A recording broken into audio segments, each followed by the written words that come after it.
Good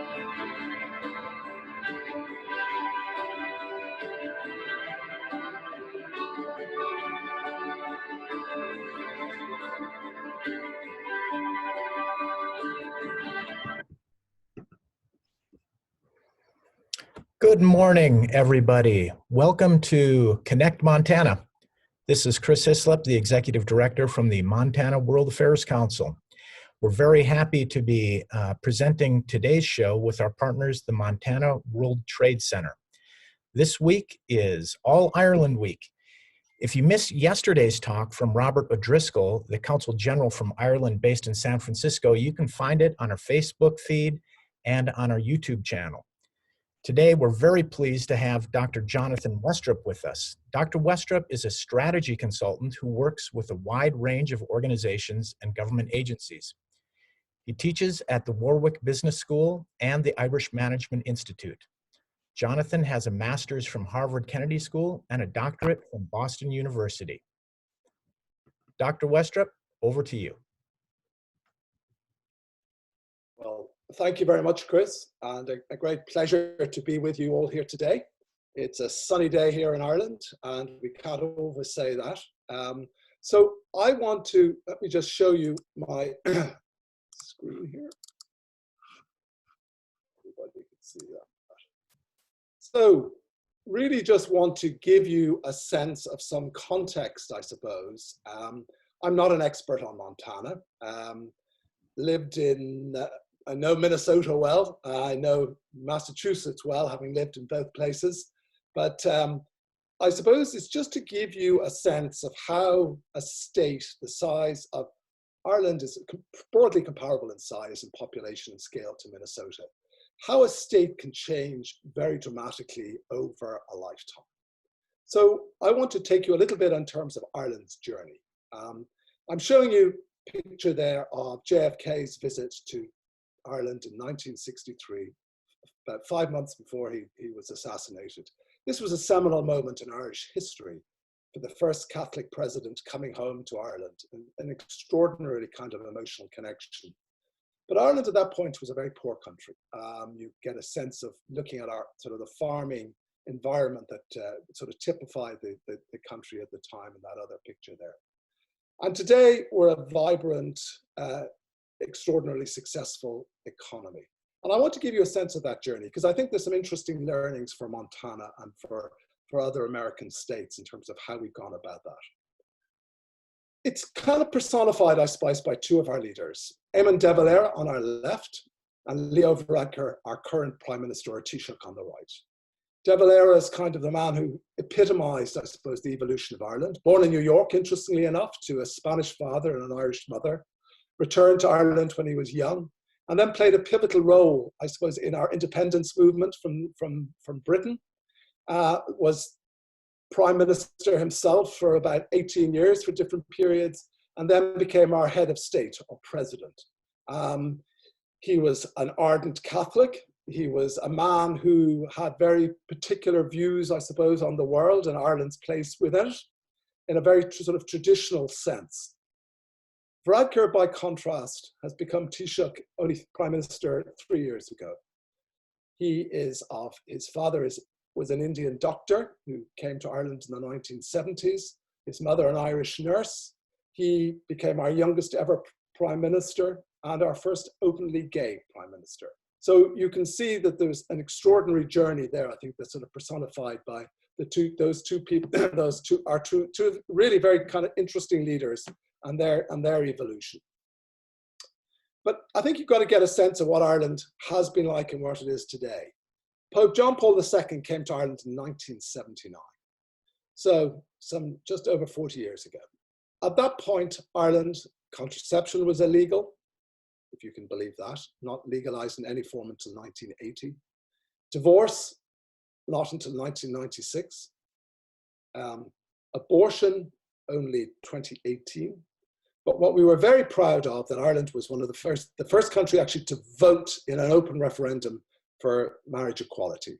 So an incredible journey from a very doctrinaire Catholic society. The role of the Catholic Church was actually written into our constitution initially only taken out some 30 years after it was written. So an incredible, I suppose, evolution and journey in terms of the sort of social mores and makeup of our society. To give you a sense of the kind of economic journey, 1950s, 16%, 500,000 people emigrated in that decade. This was a decade when the rest of Europe was really beginning to grow and recover after the Second World War. We were very much an exception. And I think the second slide there is a truly shocking one. You go to the left side, our population was just under 7 million at the time of our potato famine, which you, I'm sure, know a lot about. And Robert was talking to you yesterday about the enormous migration of Irish people to Montana. And this sort of is the evidence. This is who was left behind. But what is so unique is that Ireland still is not back to that pre-famine population level. And by current projections will not be until about 200 years later.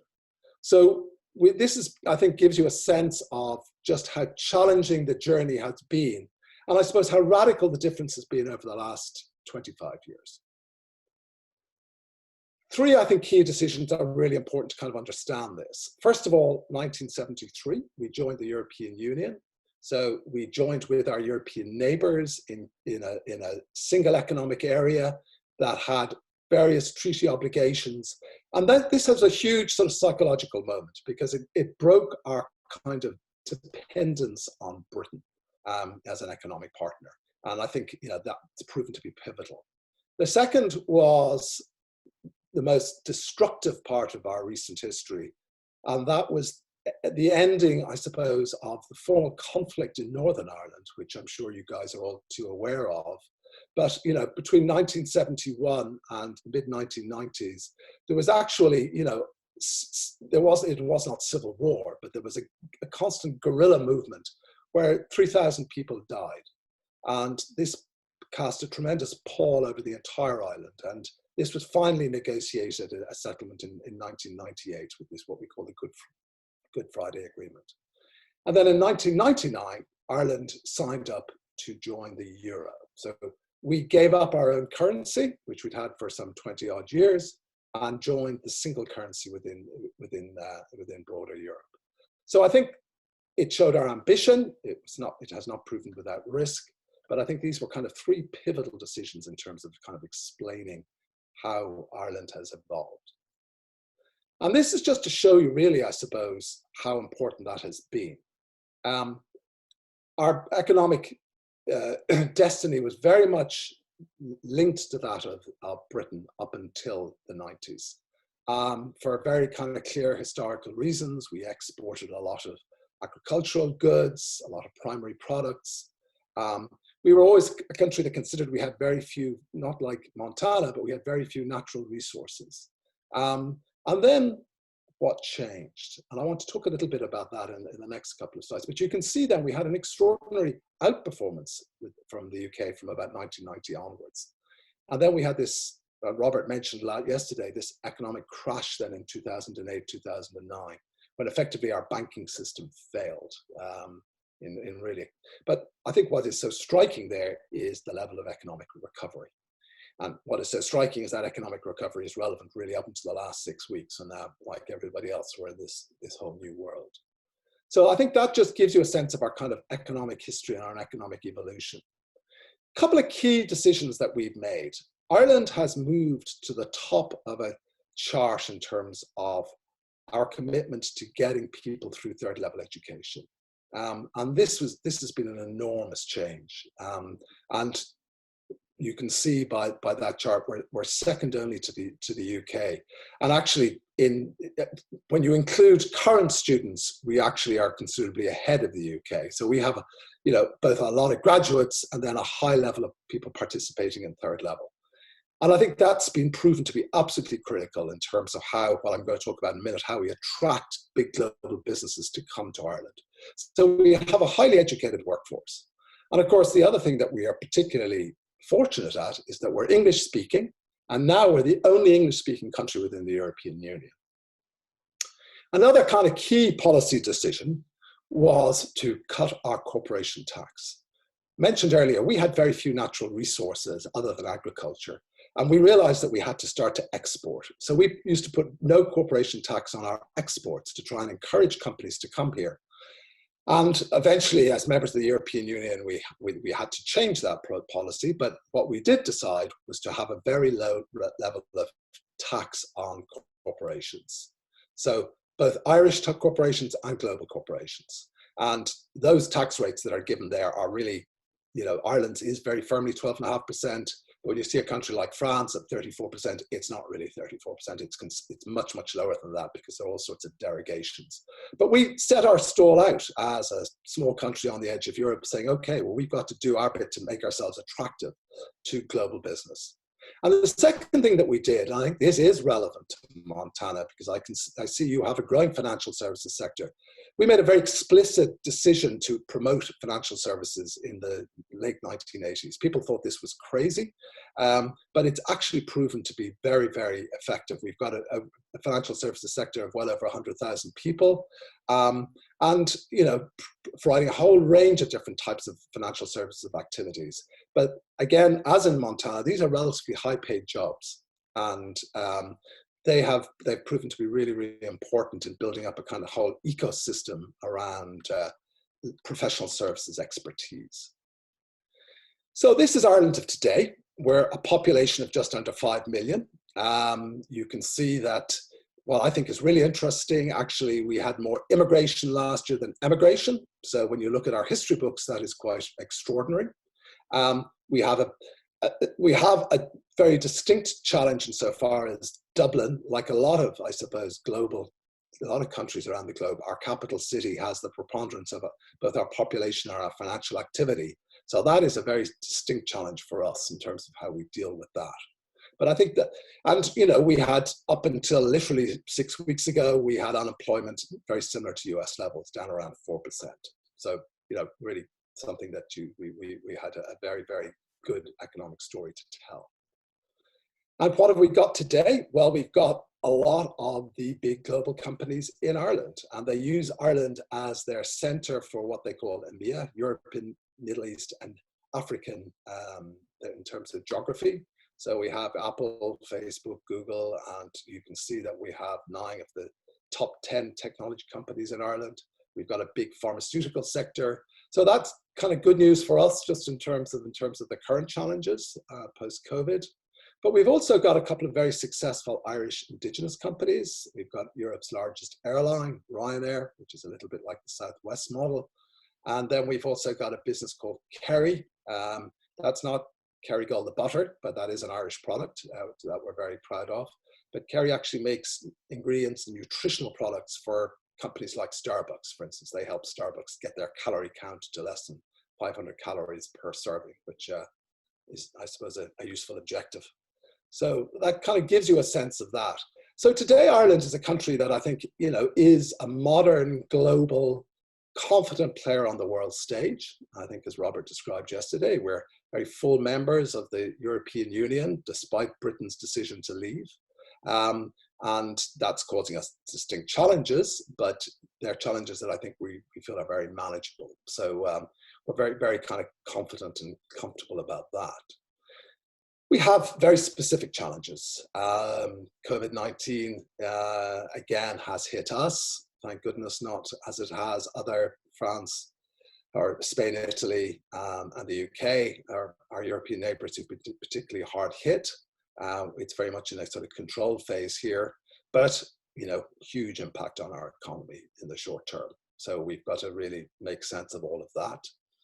We have a big problem in terms, as I mentioned, this sort of dependence on Dublin as a centre, and a sense that the rest of the country is being, you know, is not getting the same benefits of economic activity. So I think that's caused real political challenges, as has our housing challenges. So we had an election recently, and for the first time, an explicitly left-wing party got 25% of the vote. So, you know, I think that's an indication that people want these infrastructure issues and challenges sorted. So I think just to really sum up, yes, Ireland is has this great story to tell, but we are this very small country in this very global world. So, you know, we're looking, I suppose, with some nervousness at the tensions between the United States and China. We're, I think, very glad to be part of the European Union in these tumultuous times. We're very proud of our relationships with the United States that go so deep, and the fact that so many American companies are lively and active.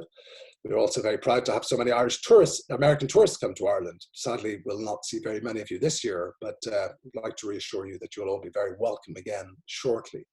So I think a good story to tell. I think, you know, Ireland made some key policy decisions, particularly around education. I think that's something that's really worth thinking about for Montana and your policy directions in the years ahead. So that's really all I want to say, and I look forward to any questions that people might have. Thanks, Jonathan. Could you unshare your screen, please? Of course. Excellent. Excellent. Thank you so much, Jonathan. A really extraordinary story, frankly. It's quite amazing. Thank you so much for that presentation. I'd like to first start with our good friends at the Montana World Trade Center. Brigitte Miranda Freer is with us. Over to you, Brigitte. Thank you, Chris. Hi, Jonathan. Hi, Brigitte. So you touched a little bit on this in your comments, but so after we emerge from COVID-19, Brexit will still be an underlying issue there, and you know, there could actually be some opportunities for Ireland in terms of maybe attracting some of those businesses from the UK. But do you think that's actually, what's your opinion? It's an unfair crystal ball question for you. Do you think maybe Ireland will ultimately benefit from Brexit? Well, you know, I think the fact is that we are now the only English-speaking country within the European Union is a real positive for us. It's causing us distinct problems. We sell a lot into the UK, and how that deal gets done and what sort of tariffs there are obviously a real question for us. I think we see an intent, you know, and obviously we're very pleased that there was an agreement that there should not be a border in the island of Ireland between the Republic and the North, because that would be a disaster. But that has been agreed. So I think on that basis, it's not good news. There's no two ways. I mean, they're our closest trading partner. They account today for, you know, in the region of the low 20s of our trade, 20%.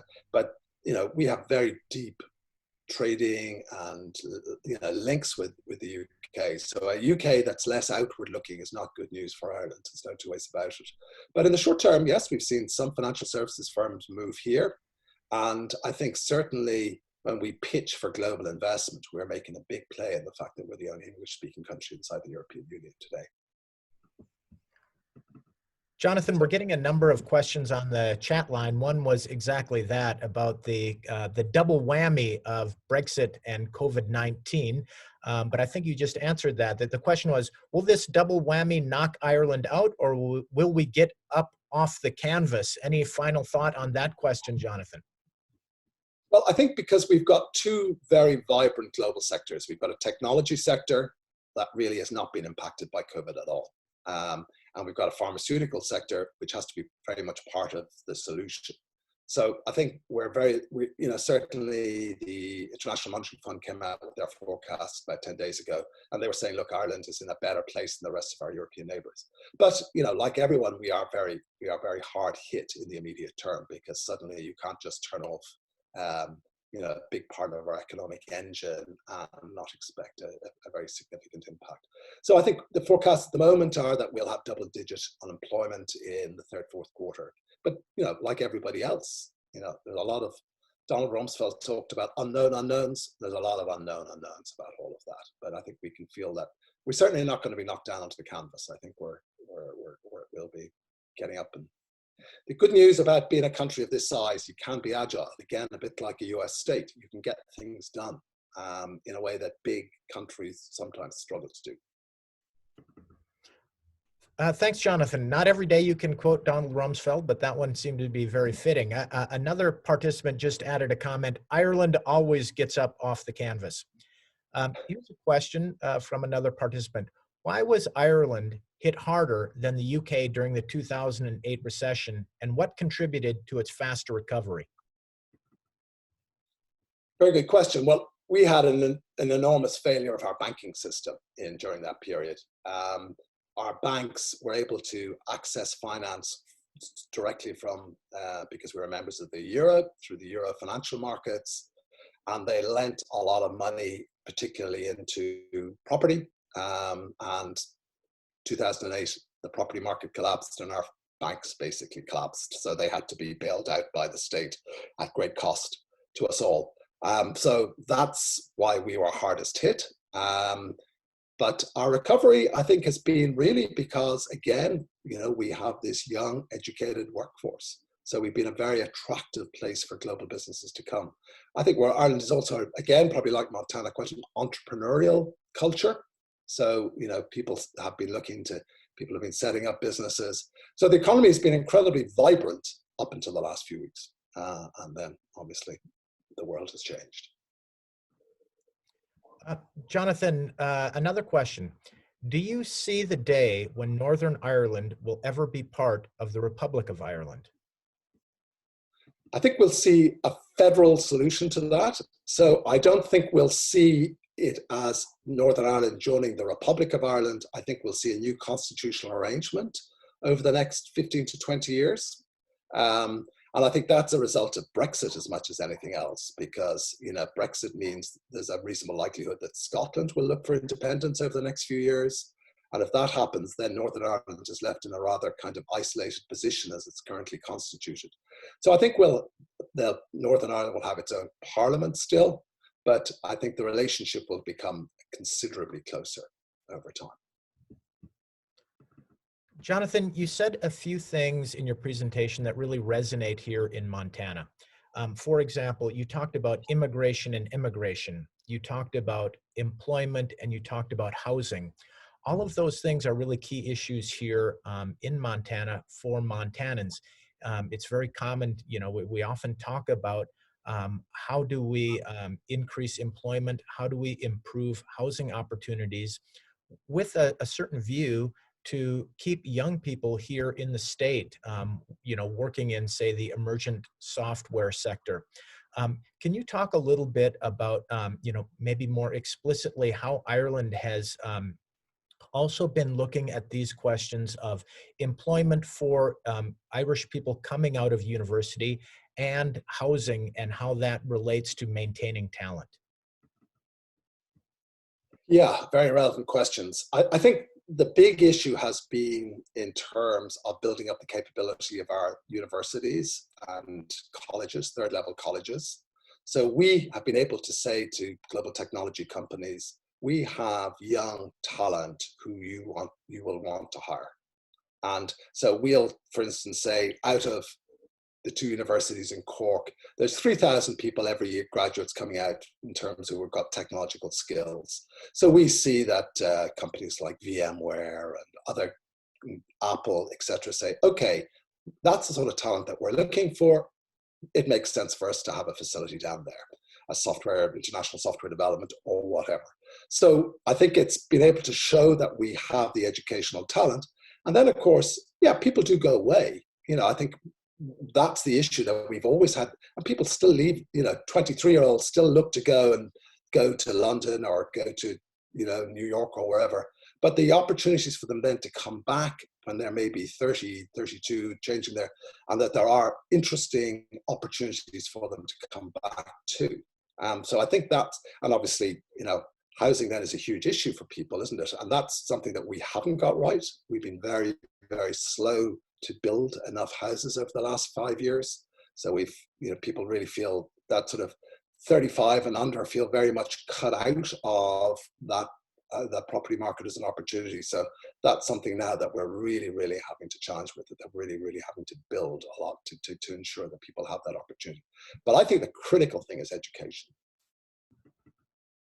Thank you very much, Dr. Westrup. Really fascinating and great connections with the Irish experience, both today and, looking back over the past couple decades, together with Montana. Over to you for any last words. Well, I think, it's this idea of agility. I think you've got to, Ireland in the late 1980s was a very depressed place. And, really people, I think, had really, there was very little sense that how much things were going to change. And look, I know Montana's not remotely like that, but I think with smart elected officials, with smart university presidents, and a sense of people who are willing to collaborate and come together, states can achieve an awful lot very quickly. So I think that would be my final message. Excellent, Jonathan. Thank you so much for that. And thanks to the Montana World Trade Center for partnering with us to bring you Dr. Westrup. And thanks to everybody for joining today. Just a reminder, for the rest of All Ireland Week, we've got an extraordinary cast of guests coming. Tomorrow we have Gary German, who is a poet and playwright. He's going to be talking about A Terrible Beauty is Born, Ireland, Yeats, and the Easter Rising. You definitely don't want to miss that, again at 9:30 Mountain Time. That's followed Thursday by John Reynolds, who's going to be talking about Christy Moore, the Irish singer-songwriter and artist, as a musical touchstone to Irish history and Irish culture. And that's followed finally on Friday, again together with our friends at the Montana World Trade Center. Elaine Coughlin is going to be talking about the U.S.-Irish investment sector beyond COVID-19. She is a venture capitalist based in Dublin who does a lot of work with American firms. So once again, everybody, thank you so much for joining Connect Montana. Please, if you have any suggestions, if you have any recommendations or comments, send them to me at info@montanaworldaffairs.org. Follow us on Facebook and check this talk out on our YouTube channel. Thank you all and have a good day.